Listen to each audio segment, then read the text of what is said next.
Hi friends, welcome to Jisha's flavours. ഇന്ന് ഞാൻ തയ്യാറാക്കുന്നത് കോവയ്ക്ക വെച്ചിട്ടുള്ളൊരു ഫ്രൈ ആണ്. ഇവിടെ ഏകദേശം ഒരു 350 ഗ്രാം കോവയ്ക്കാണ് ഞാൻ എടുത്തിട്ടുള്ളത്. ഇതേപോലെ നീളത്തിൽ കട്ട് ചെയ്ത് വെച്ചിട്ടുണ്ട്. നന്നായി കഴുകിയതിന് ശേഷം നീളത്തിൽ കട്ട് ചെയ്ത് വെക്കുക. പിന്നെ നമ്മൾ സാധാരണ ഫിഷ് ഫ്രൈ ചെയ്യുന്നത് പോലെ തന്നെ ഇതിലേക്ക് ഒരു 1/2 ടീസ്പൂൺ മഞ്ഞൾപ്പൊടി ചേർത്ത് കൊടുക്കുന്നുണ്ട്. അതേപോലെ തന്നെ 1 ടീസ്പൂൺ മുളക് പൊടി, 1/4 ടീസ്പൂൺ കുരുമുളക് പൊടി ചേർക്കുന്നുണ്ട്. ആവശ്യത്തിനുള്ള ഉപ്പ് ചേർത്ത് കൊടുക്കാം. ഇനി നമുക്കിതിലേക്ക് ക്രിസ്പിനെസ് കിട്ടാൻ വേണ്ടിയിട്ട് 2 ടേബിൾ സ്പൂൺ അരിപ്പൊടി ചേർത്ത് കൊടുക്കുന്നുണ്ട്. പത്തിരിപ്പൊടിയോ ഇടിയപ്പത്തിൻ്റെ പൊടിയോ ഏതായാലും ചേർത്ത് കൊടുത്താൽ മതി. അതിനുശേഷം 1 ടീസ്പൂൺ ജിഞ്ചർ ഗാർലിക് പേസ്റ്റ്. ഇനി നമുക്കിത് നന്നായിട്ട് മിക്സ് ചെയ്തെടുക്കാം. ഒരു 15 മിനിറ്റ് നേരം നന്നായിട്ട് മിക്സ് ചെയ്ത് വെക്കുക.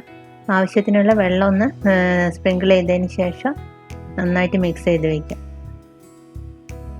ഒരു 15 മിനിറ്റ് നേരം മിക്സ് ചെയ്ത് വയ്ക്കുക. അതിന് ശേഷം വേണം ഫ്രൈ ചെയ്തെടുക്കാൻ. ഇനി നമുക്ക് ഫ്രൈ ചെയ്തെടുക്കാം. ഞാൻ പാൻ വെച്ച് കൊടുത്തിട്ടുണ്ട്. പാനിലേക്ക് ആവശ്യത്തിനുള്ള വെളിച്ചെണ്ണ ഒഴിച്ചു കൊടുക്കാം.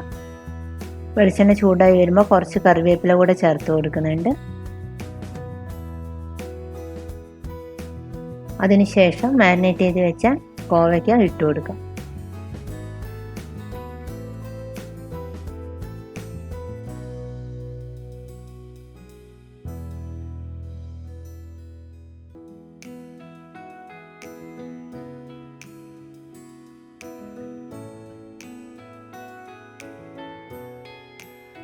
ഒരു സൈഡ് ആയതിനു ശേഷം നമുക്ക് തിരിച്ചിട്ട് കൊടുക്കാം. മീഡിയം ഫ്ലെയിമിലാണ് സ്റ്റവ് കത്തിച്ചിട്ടുള്ളത്.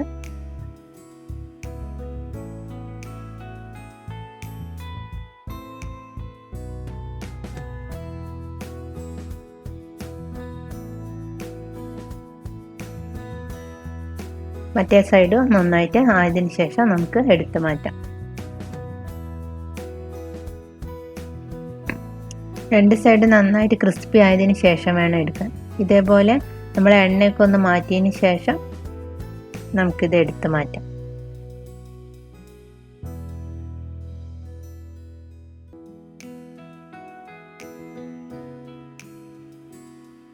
ബാക്കിയുള്ള കോവയ്ക്കും ഇതേ രീതിയിൽ തന്നെ ഫ്രൈ ചെയ്തെടുക്കാം. അപ്പോൾ അത് ചോറിൻ്റെ കൂടെയൊക്കെ കഴിക്കാൻ നല്ല ടേസ്റ്റാണ്. ഇത് ഫ്രൈ ചെയ്ത ഉടനെ തന്നെ കഴിക്കണം. അതിൻ്റെ ക്രിസ്പിനെസ് കുറച്ച് കഴിഞ്ഞാൽ പോകും. അപ്പോൾ ആ ഒരു സമയത്ത് നമ്മൾ ഫ്രൈ ചെയ്ത് കഴിച്ചാൽ മതി. നല്ല ടേസ്റ്റാണ്. ഫിഷ് ഫ്രൈ പോലെ തന്നെ. അപ്പം വെജിറ്റേറിയൻസിനൊക്കെ കഴിക്കാൻ പറ്റിയ നല്ലൊരു ഡിഷാണിത്. അപ്പോൾ എല്ലാവരും ട്രൈ ചെയ്ത് നോക്കുക. വീഡിയോ ഇഷ്ടപ്പെട്ടാൽ ലൈക്ക് ചെയ്യുക, ഷെയർ ചെയ്യുക. മറ്റു നല്ല റെസിപ്പിയുമായി അടുത്ത വീഡിയോയിൽ കാണാം. Thank you.